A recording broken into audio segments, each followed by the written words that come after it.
안녕하세요 여러분, 성공합시다. 오늘 본문은 제게 굉장히 특별하게 맨날 특별해서 문제죠. 진짜 말씀은 매번 특별한 것 같아요. 큰 감동이 있었어요. 그래서 정말 눈물이 많이 쏟아졌는데 오늘 울지 않고 이 강의를 할 수 있으면 좋겠습니다. 자, 누가복음 이제 15장에 들어갈 건데요. 누가복음 15장은요, 복음의 진수라고 볼 수 있고요. 어떤 학자들은 복음서의 심장이라고까지 얘기해요. 왜냐면은 하나님 아버지의 마음이 너무나 잘 녹아있기 때문이에요. 지금 15장은 3가지의 스토리로 연결되어 있는데요. 잃었다 찾은 한 영혼에 대한 기쁨이 주제예요. 오늘은 앞부분의 두 스토리를 보도록 할게요. 자, 1절 모든 세리와 죄인들이 말씀을 들으러 가까이 나아오니 바리새인과 서기관들이 수군거려 이르되 이 사람이 죄인을 영접하고 음식을 같이 먹는다 하더라.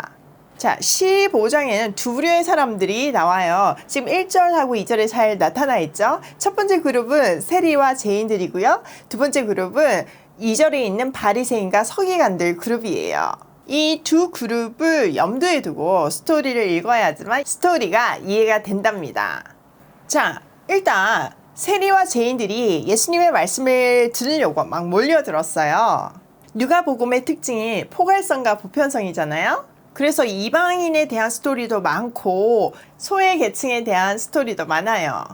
여기서 세리와 죄인은요, 그 당시의 죄인의 표상이라고 보면 돼요. 이들을 통해서 이들을 바라보는, 또 이들을 싸고두는 예수님에 대한 불만 가득한 바리새인들과 율법학자들을 부각시키고 있어요. 바리새인과 율법학자들은요, 예수님이 죄인들과 함께 식사를 하는 거에 대해서 엄청 투덜거리고 있어요. 식사를 함께 한다는 것은 당시 유대 간섭에서 굉장한 의미가 있다고 했던 거 기억나시죠? 이것은 그들을 받아들이고 그들과 공감하고 또 자기랑 동일시한다는 의미예요. 그러니까 바리새인들 입장에서는 그 죄인들은 가까이 할 수 없는 사람들이잖아요. 근데 그들과 함께 식사를 하고 또 정결 예식을 지키지 않으니까 그들의 정결 예법으로는 위배되고 이해할 수 없는 광경인 거죠. 자, 3절 예수께서 그들에게 이 비유로 이르시되 너희 중에 어떤 사람이 양 100마리가 있는데 그 중에 하나를 잃으면 99마리를 들에 두고 그 잃은 것을 찾아내기까지 찾아내지 아니하겠느냐. 이런 수군 그림 속에서 예수님은요, 잃어버린 양 비유를 하세요. 자, 여기에 양 100마리를 가진 사람이 있죠. 근데 이거는 숫자적으로 딱 100마리 이걸 얘기하는 게 아니고요. 99대 1은요, 유대인들이 자주 쓰는 가장법이었어요. 또 이 정도 규모의 양을 치는 사람들이 꽤 있었대요. 이 사람들은요, 뭐 엄청난 부자는 아니지만 적당한 수준의 부자라고 볼 수 있어요. 이 부자는 다음 스토리에 이어지는 가난한 여인하고 대조되고 있죠. 자, 목자 입장에서, 그리고 선한 목자 입장에서는 100마리 중에 한 마리를 잃어버리면 그 한 마리에 온 마음이 쏟아질 수밖에 없어요. 그러니까 그 99마리를 들에 내버려 두고 한 마리를 찾아 나선 거죠. 이건 그냥 방치했다는 얘기는 아니고요. 그 정도 규모의 양치기에는 보조 목자들이 있었대요. 그러니까 다른 사람한테 안전하게 맡겨두고 이제 그 한 마리를 찾아 나선 거죠. 근데 이 목자는요, 그 양을 찾는데 대충 찾는 것이 아니라 찾을 때까지 찾아다녀요. 이게 아주 중요한 포인트예요. 선한 목자, 즉 하나님은요, 양을, 잃어버린 영혼을 그냥 대충 찾다가 마는 것이 아니라 찾을 때까지 찾으신다는 거죠. 이 목자가 이 양을 찾기까지 찾는 데는 양의 특징이 있기 때문이에요. 양은요, 초근시라 가지고요, 10m 앞을 보지 못한대요. 또 겁도 많고 예민한 동물이에요. 그러니까 양은 사실 바로 앞에 낭떠러지가 있어도 잘 못 보는 거죠. 그리고 보통은 주인을 이렇게 눈으로 보고 아는 것이 아니라 소리로 들을 정도로 눈이 굉장히 근시해요. 또 양은 알다시피 뭐 공격할 수 있는 어떤 그런 게 없잖아요. 그러니까 짐승들이 공격을 하면 방어할 능력이 없이 그냥 밥이 되는 거예요. 그러니 이 양을 잃어버렸다는 거는 이 양을 찾지 않으면 죽는다는 의미이고요. 스스로 돌아올 가능성은 거의 제로라고 볼 수 있는 거죠.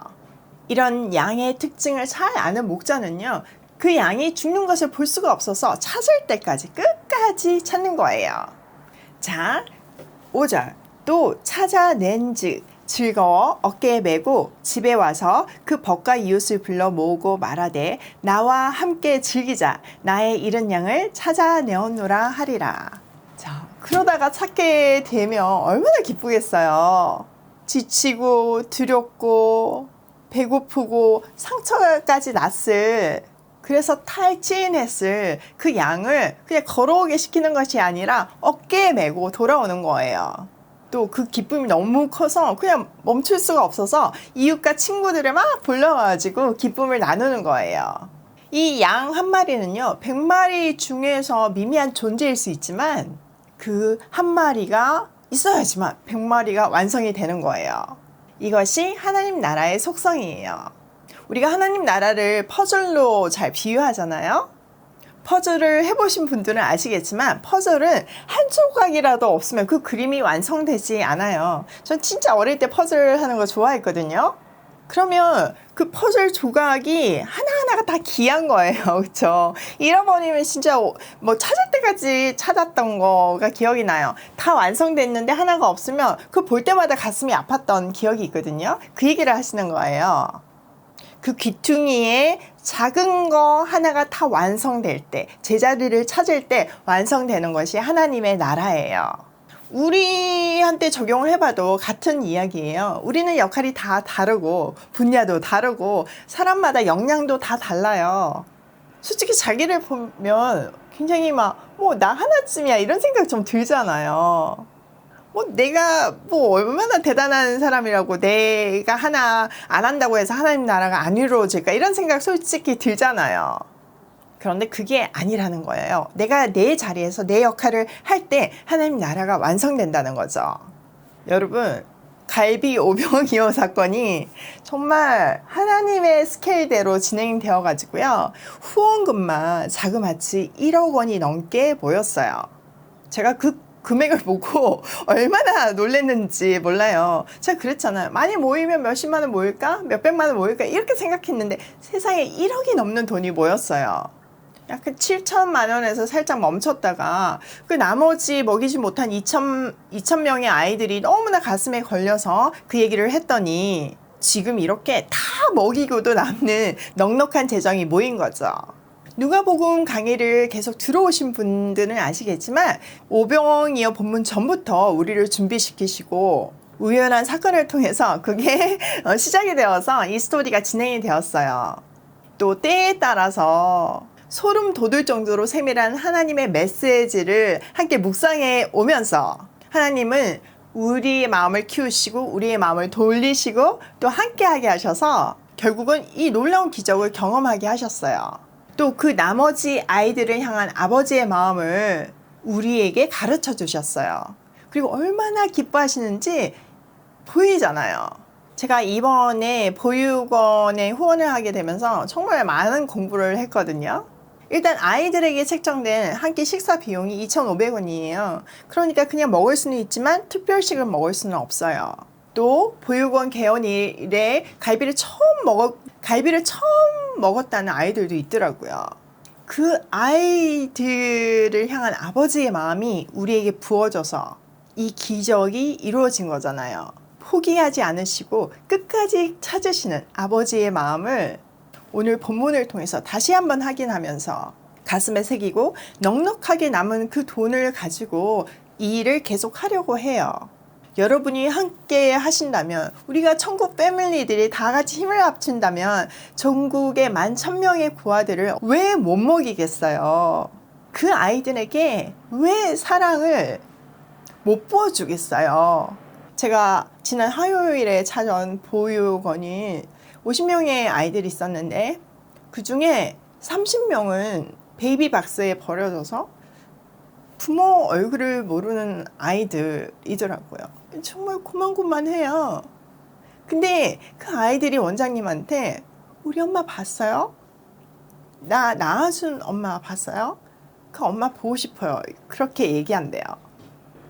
그게 그 아이들에게 상처로 남을 수 있지만 하나님 안에서는 그 상처가 다른 사람을 살리는 에너지가 된다는 것을 우리는 너무나 잘 알잖아요. 우리가 그 아이들이 건강하게 하나님 안에서 자랄 수 있도록 같이 기도해주고 응원해주고 먹이고 사랑을 나눴으면 좋겠어요. 우리가 낳아준 부모는 될 수 없지만 기르는 부모가 되었으면 좋겠어요. 지금 여러 가지 아이디어를 내면서 조직을 만들고 있어요. 제가 조금 정리가 되는 대로 여러분한테 공지를 띄우면 여러분들이 여러 가지 방법으로 좀 참여를 해주시면 좋겠어요. 자, 7절. 내가 너희에게 이르노니 이와 같이 죄인 한 사람이 회개하면 하늘에서는 회개할 것이 없는 의인 99으로 말미암아 기뻐하는 것보다 더하리라. 하나님은 잃어버린 한 사람의 회개를 너무나 기뻐하세요. 이 말은요, 나머지 99의 사람이 더 중요하다는 얘기가 아니고요. 누구도 잃어버리지 않으려는 하나님 아버지 찐 사랑이 담겨 있는 말이에요. 하늘에서 지금 우리 때문에, 우리 천국 패밀리 때문에 하나님이 엄청 기뻐하실 줄 믿어요. 여러분, 우리가 우리의 자녀들을 잘 케어하는 것도 굉장히 중요하죠. 그러나 하나님 나라 안에서 보면, 큰 그림으로 보면 모두가 우리의 자녀예요. 다음 세대는 우리가 다 기도로 또 먹임으로 사랑으로 키워야 되는 우리의 자녀예요. 그 아이들의 눈물을 닦고 먹이는 일을 하나님 아버지가 얼마나 기뻐하시겠어요.